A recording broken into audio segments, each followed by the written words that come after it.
김종국 목사의 가나안 명상.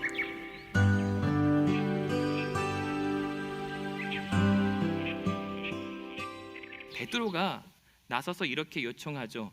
이르되 주여, 만일 당신이 정말 주님이시라면 나를 명하여서 물 위로 한번 걸어보게 하시라 라고 얘기합니다.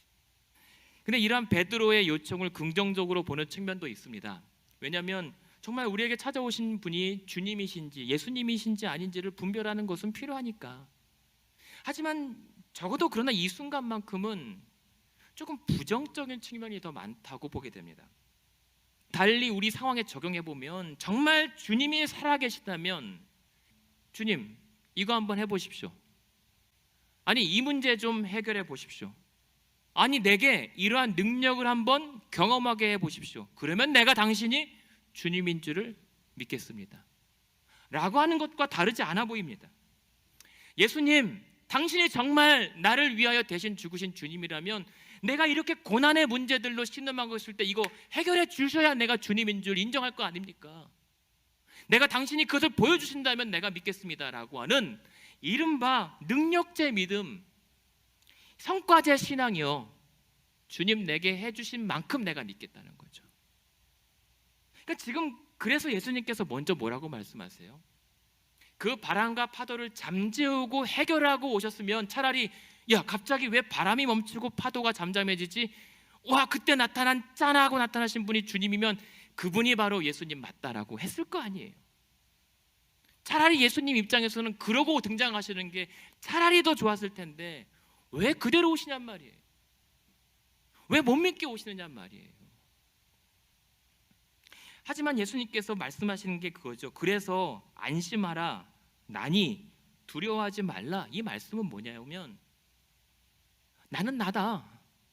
내가 너희 가운데 왔으니 내가 너희와 함께하는 것으로도 충분하다라고 하는 것을 말씀하시는 건데, 베드로는 어떻게 보면 주님 나와 동행하시는 거, 나를 찾아오시는 것 말고 이 고난을 그치게 해주셔야 내가 믿겠습니다라고 하는 것과 별반 달라 보이지 않습니다.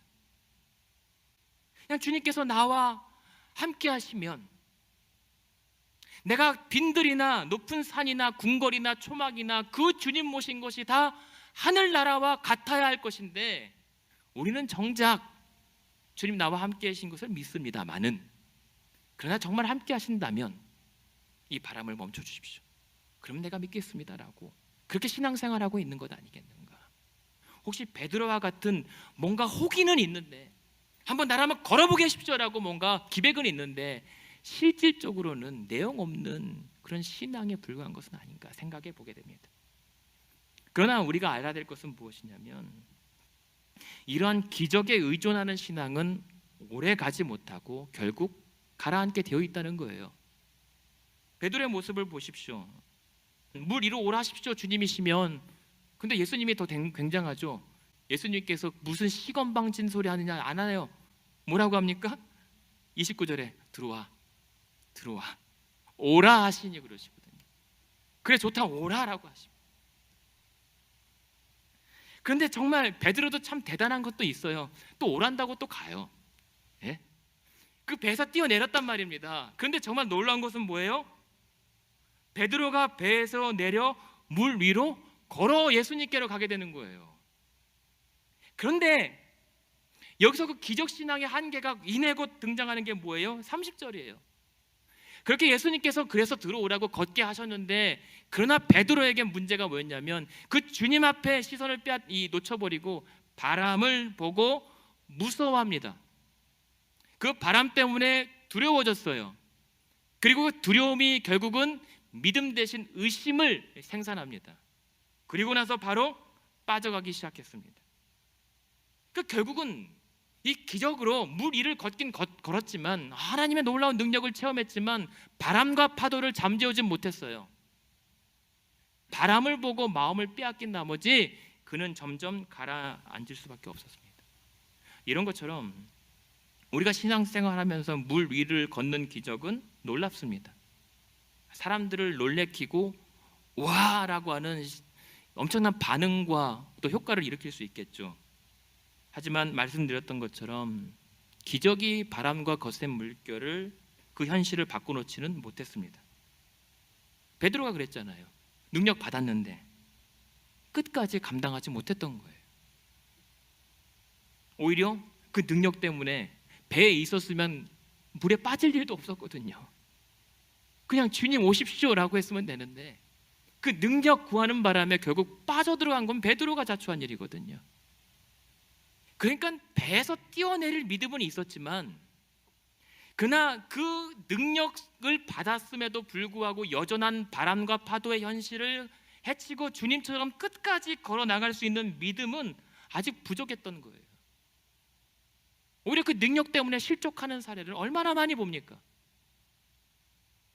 그래서 그렇게 감당하지 못하는 능력으로 빠져가고 있는 베드로가 그제서야 원래 구해야 할 것을 구하게 되죠.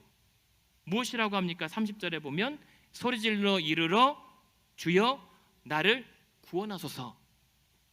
애초에 이 제자들이 베드로가 구했을 것은 물 위를 걷는 능력이 아니라 주여 나를 구원해 주십시오라고 하는 능력이어야 되는 거죠. 왜 시험을 하냐 말입니다. 하지만 그럼에도 불구하고 이번에 또 뭐라고 해요? 31절에 보면 예수께서 어떻게 그를 구해요? 즉시 손을 내밀어 그를 붙잡아 건져 주십니다. 그러면서 하시는 말씀이 31절에 예수님께서 베드로에게 놀랬지 이게 이르지 않았어요. 31절에 보면 즉시 손을 내밀어 그를 붙잡으시며 이르시되 뭐라고 얘기합니까?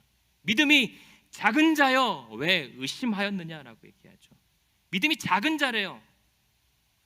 그렇다면 이 작은 믿음이라고 하는 것은 대체 어떤 믿음이죠? 왜 베드로의 믿음이 작다고 했죠? 그렇게 뛰어내리기까지 했는데 이 작은 믿음이라고 하는 것은 예수님께서는 너 왜 물 위를 걷지 못했는가 아니에요.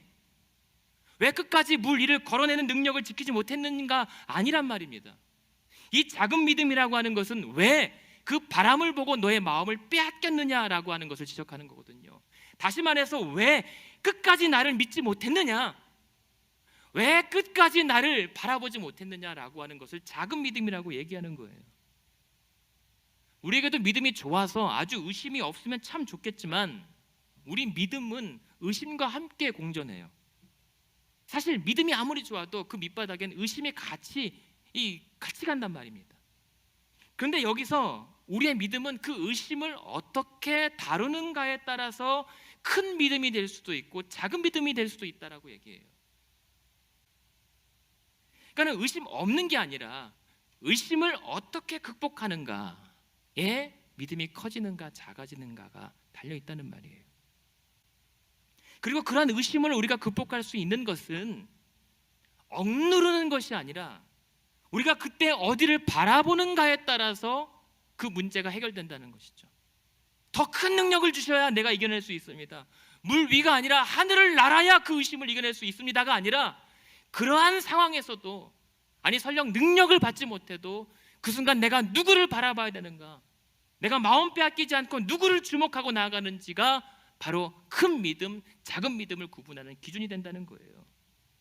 그래서 여기서 큰 믿음이라고 하는 것은 다시 말씀드려서 너는 왜 물 위를 못 걸었느냐, 너는 왜 병을 믿음대로 될지어다 했는데 왜 병 고침을 받지 못했느냐라고 지적하는 게 아니라 큰 믿음이라고 하는 것은 그러한 물위 기적이나 병 고침에 대한 게 아니라는 거예요. 신앙이 뭐죠? 신앙은 기적과 능력에 대한 것이 아니라 믿음의 대상에 관한 것입니다. 왜요? 우리의 구원은요, 우리가 어떠한 믿음의 소유자이고 심지어 큰 믿음, 작은 믿음 상관없이, 아니 능력 없어도 우리를 구원하는 것은 우리의 믿음도 아니고 우리의 능력도 아니에요. 그저 우리의 부족한 믿음을 보고서도 구원하시는 우리의 믿음의 대상이신 예수 그리스도께서 우리를 구원하시는 거기 때문에 그래요. 그렇다면 우리가 뭘 구해야 돼요? 능력입니까? 아니죠. 우리를 구원하시는 예수 그리스도를 구하는 게 맞습니다.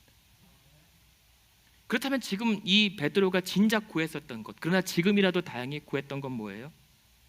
우리를 구원하시는 것은 내가 물 위를 걸어가는 기적이 아니라 바로 예수 그리스도시다.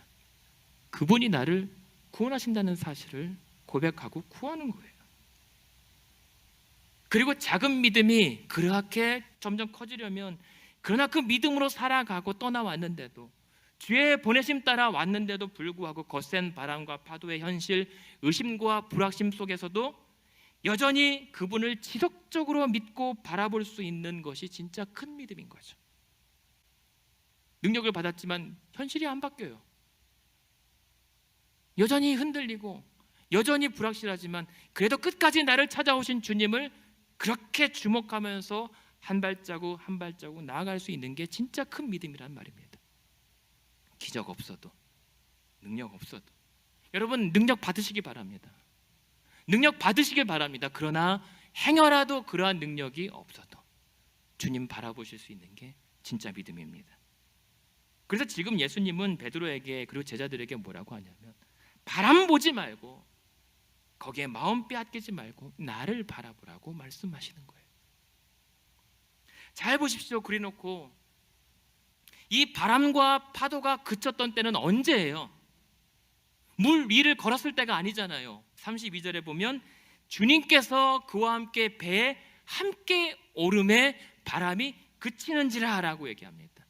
주님께서 그 배에 함께 오르실 때, 내 인생에 찾아와 나와 동거하고 동행하실 때 그 모든 바람과 파도의 고난이 그쳤다라고 하는 겁니다. 그런 은혜가 있길 바랍니다. 많은 기적을, 많은 치유의 역사를 경험하시길 바랍니다. 그러나 가장 우선 여러분들의 인생의 근본적인 문제를 잠잠케 하는 것은 예수 그리스도, 그리고 그분과 함께 동행하는 것입니다. 그제서야 배에 있는 사람들이 뭐라고 얘기해요? 예수께 절하며, 이 절은 예배입니다. 경배하다라고 하는 뜻입니다. 경배하며 이르되 뭐라고 해요? 진실로 당신은 하나님의 아들로서이다 라고 그제서야 고백하게 돼요. 그렇게 파도와 바람이 난리치던 자리, 그래서 의심과 두려움이 판치던 그 자리가 예배의 장소로 바뀌어요. 여러분 삶에서 이러한 역사가, 변화가 있기를 원합니다. 두려움의 그 장소가, 불안의 염려의 장소가 예배의 장소로 바뀔 때 확신과 기쁨과 평안으로 이 역사하시는 주님을 경험하게 되기를 바랍니다. 여러분의 가정과 자녀가 이 배일 수 있어요. 여러분의 사업이나 직장이나 여러분의 인생이 바로 이 배일 수 있습니다. 우리 교회가 그 배일 수 있습니다. 이 바람은, 거센 파도는 우리가 직면한 현실일 수 있습니다. 그러나 오늘 말씀은 분명하게 여러분들에게, 우리에게 선포하십니다. 그러니 지난 성공과 흥분과 두려움들 다 가라앉히고 다시 예수 그리스도와 함께 시작해 보라고 말씀하십니다. 바라기는 예수 그리스도를 여러분의 배로 모십시오. 여러분의 배가 그리스도의 배가 되게 하십시오. 그럴 때 바람이 그쳤듯이 여러분을 괴롭히는 모든 시련도 잠잠하게 될 줄로 믿습니다. 그러한 주님께서 사공되시는 여러분의 인생과 믿음 되시기를 주님의 이름으로 축원드립니다.